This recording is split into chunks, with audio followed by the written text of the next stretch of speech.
इस कानून व्यवस्था के मामले में आपका अपना क्या विचार है? कुर्सी पार में महिलाएं छोड़िए पुरुष डर रहे हैं। नौजवानों को भिलाई से ले जा करके दुबई में लगातार भ्रम की स्थिति आ रही थी मालिका नाथ वाली, थोड़ा इसको स्पष्ट करें क्या? अब ये तीन शब्दों को घुमा फिरा के लोग बोलते रजिस्ट्री हो गई रजिस्ट्री। अब चूंकि विधायक हैं इसलिए मैं उनको ना समझ है, ये तो मैं बोल नहीं सकता। और अब तो मैं ये कहूँगा कि भिलाई की एक तरह से बदनामी हो रही है। तो इस कानून व्यवस्था के मामले में आपका अपना क्या विचार है?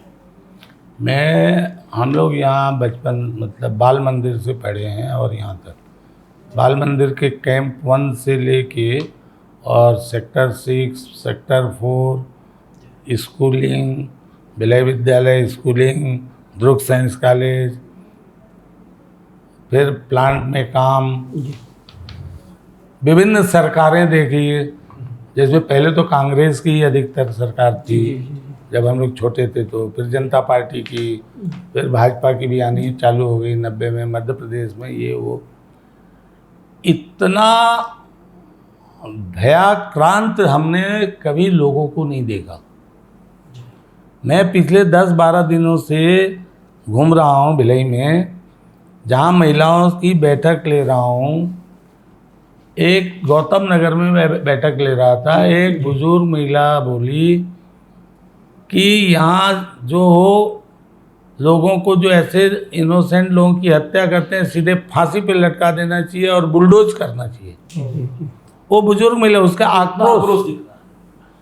सारे महिला सब लोग बोल रही हैं कि हमको कुछ नहीं चाहिए, डेवलपमेंट तो आप सब कर चुके हो, हमको एक चीज़ चाहिए, सुरक्षा।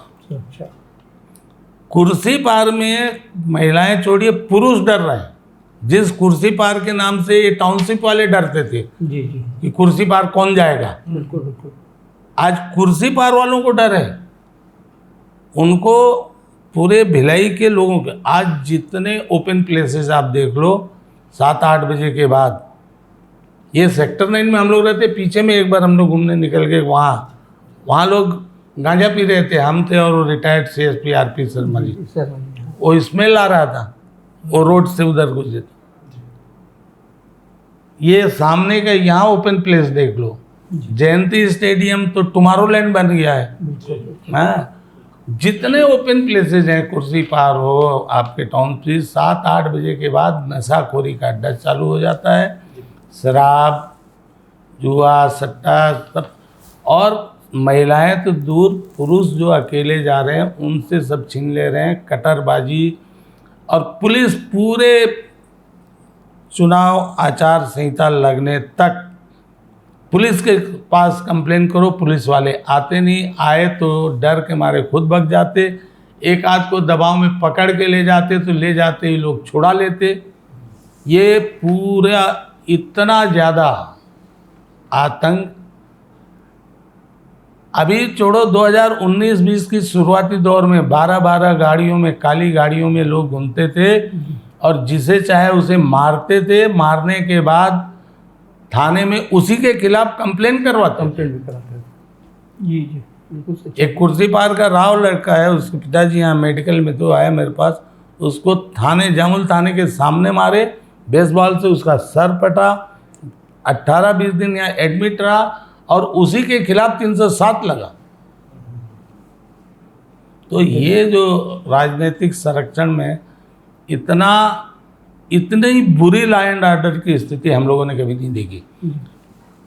आप 5 साल में 8-8 SP बदल जाए, बिल्कुल 8-8 SP बदल जाए, TI बदल जाए, IG बदल जाए, और वहाँ जो कि मुख्यमंत्री का जिला है जी, गृह मंत्री के इधर बाजू में है, बिल्कुल हो, इधर सबसे बड़े मंत्री प्रभारी हैं फॉरेस्ट मिनिस्टर मोहम्मद अकबर जी। इधर चौबे जी हैं कृषि मंत्री, इधर अनिला भेड़िया, ये भी दुर्ग में रहती हैं, गुरु रुद्र कुमार PHE मिनिस्टर। तो इतने बड़े बड़े लोगों के इसमें रहने का, और वो पुलिस वाले बोलते क्या करें, हम लोग कुछ भी करते हैं। तो दोनों भाई लोगों का फ़ोन आ जाता है या ये हो जाता, लोहा चोरी यहाँ हो रहा है, ओपन सट्टा जुआ। लोग जा जा के बताते थे, देखिए पावर हाउस अंडर ब्रिज और ब्रिज के पास में यहाँ लगा के लोग सट्टा लिख रहे हैं, जामुन पास उधर लिख रहे हैं, ऐसा टेबल लगा के। जी जी। उसका वीडियो लोगों ने बना के दिखा।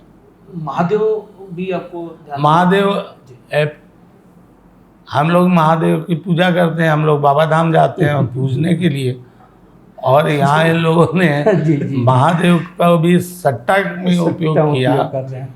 और उसमें सबसे बड़ी बात जो ईडी ने छापा मारा और जो प्रेस स्टेटमेंट दिया, उस प्रेस स्टेटमेंट के 2 बिंदु पे बहुत मतलब चिंताजनक है भिलाई के लिए और सबके लिए, कि उन्होंने कहा कि पुलिस के अधिकारी जी। और ऐसे पॉलिटिशियंस जो सीएम हाउस से जुड़े हुए हैं, जुड़े हुए हैं। इनके द्वारा प्रोटेक्शन मनी ले करके आंख मूंद लिया जाता रहा और इस धंधे का विस्तार हुआ। विस्तार। जी। दूसरा, उन्होंने कहा कि यहाँ से हजारों लोगों को द ह्यूज मतलब बड़ी संख्या में नौजवानों को भिलाई से ले जा करके और छत्तीसगढ़ से दुबई में उनका स्किल अप किया जाता है और वहाँ से ले आ करके यहाँ उनको काम में लगाया जाता है। ये 2 जो ऑब्जर्वेशन उनकी प्रेस स्टेटमेंट को जब मैंने देखा था, तो ये दोनों भारी चिंताजनक है कि आखिर हम युवाओं को कहाँ ले जा रहे हैं। जो भिलाई IITN के कारण जाना जाता था, अब महादेव ID के कारण जाने लगा। ये दुर्भाग्यजनक स्थिति। और 2 IAS अंदर है, CM की OSD अंदर है, और 1 साल से ऊपर हो गया। अभी शराब में जिन लोगों को अंदर किए थे, जमानत अभी रद्द हो गया। तो आखिर कानून है, कोर्ट है, तो आपको कोर्ट पे भी भरोसा नहीं। जी। पॉलिटिकल आदमी थाने में रिपोर्ट लिखवा सकता है, पुलिस से ये करवाते हो जो आप लोग करते हो। आखिर एक पत्रकार को जबरिया जो है आप कि गांजा चरस क्या बेच रहा था, उसके घर पुड़िया डाल करके और आप उसको अंदर कर दिए। तो पॉलिटिकल जो विक्टिमाइजेशन है वो तो आप कर रहे हो। पिछला कार्यकाल आपका राजस्व मंत्री भी थे और टेक्निकल चीजों को ज्यादा समझते हैं, तो ये लगातार भ्रम की स्थिति आ रही थी मालिका नाम वाली, थोड़ा इसको स्पष्ट करें क्या चीज है। BSP मालिक है, उसने आपको लीज पे दिया है, मतलब वो लीजिए, आप सब लीजिए हो गए। अब आपको जो चीज़ मिली हुई है आप उसको एंजॉय कर सकते हो, आप उसके मालिक नहीं हो सकते हो। ये तब तक नहीं हो सकता जब तक BSP इस जमीन को राजस्व विभाग को ट्रांसफर न करे, और तब राजस्व विभाग का इस पे कानून लागू होगा। वरना लोक परिसर अधिनियम 1971 लागू रहेगा। आप जो साइन करा रहे हैं, आप जो रजिस्ट्रेशन करा रहे हैं, वो एग्रीमेंट का करा रहे हैं। एनी एग्रीमेंट, एनी डीड, कोई भी चीज कानून से बड़ा नहीं हो सकता। वहाँ अधिनियम है, मतलब कानून है, और आपका नियम भी नहीं है, आप तो मतलब अनुबंध है। अनुबंध यदि इल्लीगल है तो नियम से ऊपर थोड़ी होगा। तो लोक परिसर अधिनियम 71 जब तक है। हाँ, नगर निगम के एक्ट जो है यहाँ लागू होते हैं। जो लोग समझाते हैं, नगर निगम के एक्ट वहाँ तक लागू होते हैं जहाँ तक नगरीय निकाय को कार्य संबंधी है, लेकिन जमीनों पे नहीं लागू होंगे। जमीन जिसका मालिक है वही करेगा।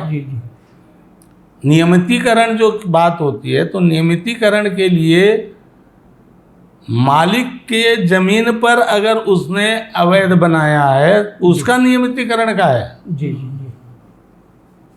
और अवैध कौन सा? जो town and country planning act के तहत जो नक्शों में परिवर्तन किया, लेकिन ओनरशिप आपकी चाहिए। तो ओनरशिप यहाँ BSP की है। तो बीएसपी जब तक नहीं चाहेगी बिल्कुल। तब तक आपके इसके रेगुलराइजेशन का कोई ये नहीं है। जी जी तो आपको जो करना है वो बीएसपी मैनेजमेंट के साथ करना है। इसी क्रम में भैया कि अभी जो बिजली हाफ बिल योजना जो है वो अभी जल्दबाजी में चुनाव देखते हुए अभी 2 महीने पहले घोषित हुआ और अभी बोला गया था कि अक्टूबर से उसका फ़ायदा मिलेगा, परंतु लोगों को अभी उसको फ़ायदा मिले ही नहीं। देखिए, इसमें प्रदेश की सरकार ने भिलाई के टाउनशिप के लोगों के साथ बड़ा धोखा किया और उसमें यहाँ के विधायक और ओए के अध्यक्ष, बीएसपी के कुछ अधिकारी, जिला प्रशासन के अधिकारी, ये सब मिल करके ये लोगों को समझा रहे थे कि जब तक आप CSPDCL को भिलाई टाउनशिप की सप्लाई लाइन ट्रांसफ़र नहीं करते तब तक आपको इस योजना का लाभ नहीं मिलेगा। जब नोटिस इशू हुआ तब इसने घोषणा कर दिया मुख्यमंत्री जी, और उसके बाद ये 2 महीने के लिए ऑर्डर भी कर दिए। हमारी मांग है कि जब 1/3/2019 से आप प्रदेश के लगभग 40 लाख से अधिक उपभोक्ताओं को लाभ दे रहे हैं। 4000 करोड़ की सब्सिडी दे रहे हो, जी जी तो आप BSP town and engineering electrical department जो है उसके जो कंज्यूमर हैं उसको भी आपको संवैधानिक आधार पे देना होगा। आर्टिकल 14 ये कहता है कि कोई भी सरकार किसी भी 2 व्यक्ति और संस्थाओं में विभेद नहीं कर सकती। नहीं कर सकता। और इसके कारण उन्होंने घोषणा तो किया, अब सही लाइन पे है, लेकिन वो अब 2 महीने का चुनाव आ गया तो भाई तुम 2 महीने के कर रहे हो तो हमारा जो पिछला 1 मार्च से बाकी को 4000 करोड़, हमारा 80 करोड़ है जी और देना चाहिए। और यहाँ के विधायक तो ठीक है, विधायक जी, अब चूंकि विधायक जी हैं इसलिए मैं उनको ना समझ है तो मैं बोल नहीं सकता, जी जी जी लेकिन हमें आश्चर्य होता है ये गृह मंत्री को, जी ये उस कैबिनेट के मंत्री हैं, जी उनके एरिया में भी 5000 मकान हैं। मकान है। वो भूल रहे हैं कि 5000 बीएसपी के मकान के वोटर, उनसे अब ये भी हिसाब पूछेंगे बिल्कुल कि तुम इधर जो है बिजली बिल हाफ दिए हो मैत्री कुंज मैत्री नगर में जी जी और उतई में, हम मरौदा रुआबादा सेक्टर जी जी और रुआबादा वाले क्या गलती किए कि आप हमको नहीं दे रहे हो। बिल्कुल बिल्कुल बिल्कुल उनको भी होश नहीं है। जी जी हम्म? अच्छा, CGPSC का मामला काफ़ी गर्माया हुआ है इन दोनों छत्तीसगढ़ में। यहाँ के जो पढ़े लिखे युवा जो उम्मीद रखते थे उन्हें काफ़ी आक्रोश भी है। मामले में हाईकोर्ट ने भी इंटरव्यू किया है। इन पूरे मामले को आप कैसा देखते हैं? देखिए, CGPSC का तो मामला अपने आप में पूरे नौजवानों के सामने है, निराशा की बात है। और PSC UPSC ये 2 ऐसी परीक्षाएं हैं जिसमें लोगों को लगता है कि देखिए यहाँ से जो लोग निकलते हैं वो सीधे सरकार और सरकार के नीतियों के कार्यपालन बनते हैं। बिल्कुल बिल्कुल। यहीं से जो है वो सेकंड ग्रेड अफसर बन के और बाद में वो फर्स्ट ग्रेड बनते हैं, सेक्रेटरी तक जाते हैं। जी जी अब जो पैदाइशी नकल और चोरी और 2 नंबर से जाएगा बिल्कुल, वो प्रशासनिक अधिकारी क्या करेगा? जी लोकतंत्र का एक स्तंभ। अरे पूरी कार्यपालिका उस पर है। जी वो आने वाले समय में जहाँ बैठेगा वो उसी दिशा में ले जाएगा। जी जी तो ये दूसरा, नौजवानों को जो भरोसा कि भाई ये सबसे टफ मतलब परीक्षा मानी जाती और उसके लिए वो इतनी मेहनत करते हैं और इतनी मेहनत करने के बाद निराशा हो। जी जी और ये क्या, हमारा तो इस छत्तीसगढ़ के लिए सबसे कलंकित करने वाला समय वो है, हाई कोर्ट ने तो इसको रोका। आने वाले समय में बच्चों का किसी भी परीक्षा परिणाम पे भरोसा उठ जाएगा तब क्या होगा? बिल्कुल बिल्कुल। क्योंकि वो एक बार वो मान लिया कि पढ़ने लिखने से कुछ नहीं होता, तो पढ़ेगा लिखेगा नहीं, वो दूसरे रास्ते की ओर भटकेगा। जाएगा, अपराध के रास्ते पे जाएगा। आप यहाँ देखो कि यहाँ लोगों को नग्न अवस्था में प्रदर्शन करना पड़ा। बिल्कुल। ये शायद हम लोग जिससे राजनीति कर रहे हैं, ये पहली बार हुआ होगा कि छत्तीसगढ़ ही नहीं, देश में भी हम लोगों ने ये नहीं सुना। आप लोगों ने भी हाँ, कि किसी मांग के लिए कभी सैकड़ों लोग नग्न अवस्था में दौड़े। जी जी। और मजे की बात, शासन प्रशासन का देखो कि ना तो जिम्मेदारी तय हुई कि कौन एसपी, कौन इंटेलिजेंस कैसे फेल हुआ, भाई ये भी एक तरीका है। बिल्कुल। और दूसरी बात कि वे अपनी मांग को मनवाने के लिए नहीं, मांग की सुनवाई के लिए दौड़ रहे थे। और दूसरे दिन चीफ सेक्रेटरी मीटिंग लिए, मतलब किसी मामले को सुनने के लिए भी यहाँ पर लोगों को वस्त्रहीन होकर के नग्न अवस्था में जब तक सड़क पर नहीं उतरेगा तब तक इस सरकार उसकी मांग नहीं सुनती है।